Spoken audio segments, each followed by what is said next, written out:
మున్నెల్లికి మండల హోదాకు మద్దతు ఇచ్చిన సర్పంచ్ అభ్యర్థికే మా మద్దతు అనే నినాదంతో ఈ ప్రాంత అభివృద్ధికి ఎంతో ప్రాచీన చరిత్ర ఉన్న మున్నెల్లి మండల సాధన కోసం ప్రత్యేక కమిటీని స్థానిక ప్రజాసంఘ నేతలు సమిష్టిగా కలిసి ప్రభుత్వాన్ని వివిధ రాజకీయ పార్టీల నాయకులను మద్దతు కోరుతూ ముందుకు సాగుతున్నారు.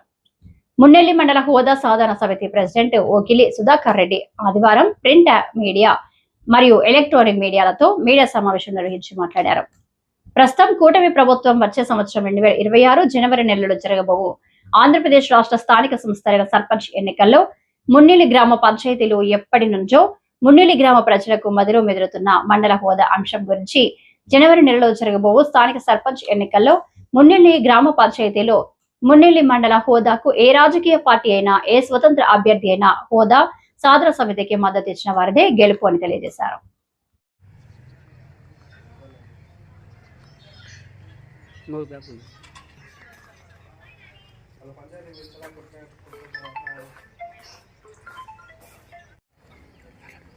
అందరికీ నమస్కారం.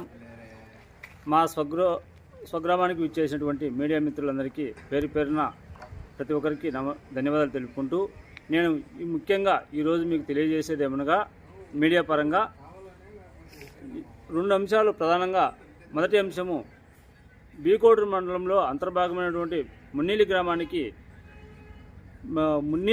ప్రత్యేక మండల హోదా కావాలా అనేటువంటి విషయాన్ని గతంలో గౌరవ ప్రభుత్వ ఉన్నతాధికారులకు నేను కూడా తెలియజేసినాను. మా కమిటీ తరఫున అందరం తెలియజేసినాము. అయితే ప్రభుత్వాధికారులు దీనికి సానుకూలంగా స్పందించి ప్రభుత్వానికి రిపోర్ట్ పెట్టినారు. కానీ 2026 సంవత్సరంలో మన కూటమి ప్రభుత్వం వారు స్థానిక సంస్థలు భాగంగా సర్పంచ్ ఎన్నికలు నిర్వహిస్తున్నారు. కాబట్టి మున్నెల్లి గ్రామ పంచాయతీలో పోటీ చేసేటువంటి ఏ పార్టీ అభ్యర్థి అయినా సరే, అటు అధికార పక్షం కానీ, ఇటు ప్రతిపక్షం కానీ, అటుకు వామపక్షం కానీ, ఏ పార్టీ అభ్యర్థి అయినా కానీ మున్నెల్లి గ్రామ పంచాయతీకి మండల హోదా తప్ప మరొక రాజకీయ మాకు హామీ వద్దు. కాబట్టి ప్రతి మున్నెల్లి ప్రజల్లో ఉన్నటువంటి ప్రతి ఒక్క ఆకాంక్ష ఏంటంటే మా గ్రామానికి మండల హోదా కావాలి, మాకు నిజమైన అభివృద్ధి ఇదే అనే విధంలో మేము ముందుకు సాగుతున్నాము. మా ప్రజల యొక్క ఆకాంక్ష కూడా అదేను. కాబట్టి దీనికి మీరందరూ రాజకీయ పెద్దలు అయితేనేమి, యువనాయకత్వం అయితేనేమి, మరి ఈ విద్యావేత్తలు అయితేనేమి అందరూ కలిసికట్టుగా ఈ యొక్క అంశానికి మీ యొక్క సహకారం కావాలని నేను మీడియా ముఖంగా తెలియజేసుకుంటున్నాను. ఇంకో రెండో విషయం ఏమంటే, బద్వేలు తాలూకాను తీసుకెళ్లి అన్నమయ్య జిల్లాలో కలపాలని ప్రభుత్వం కొంత ప్రయత్నం చేస్తుంది. ఇది పూర్తి స్థాయిలో తప్పిదమవుతుందని మా యొక్క భావన. ఎందుకంటే ఎన్నో సంవత్సరాలు కష్టపడితే కానీ దాదాపు స్వాతంత్రం వచ్చి 78 సంవత్సరాలు అవుతుంది. రాజంపేట నుంచి బద్వేలికి ఆర్టీఓ ఆఫీస్ రావాలంటే 78 సంవత్సరాల కాలం పట్టింది. కాబట్టి ఒకసారి చేసిన తప్పిదానికి జీవితాంతం తరతరాలు బాధపడాల్సినటువంటి ప్రజలు బాధపడాల్సినటువంటి అవసరం వస్తుంది. కాబట్టి అత్యంత అనుకూలమైనటువంటి వైఎస్ఆర్ కడప జిల్లాలోని బద్వేలు మండల తాలూకాను కొనసాగించాలని మీడియా ముఖంగా మీకు తెలియజేసుకుంటున్నాను.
నమస్కారం స్వామి.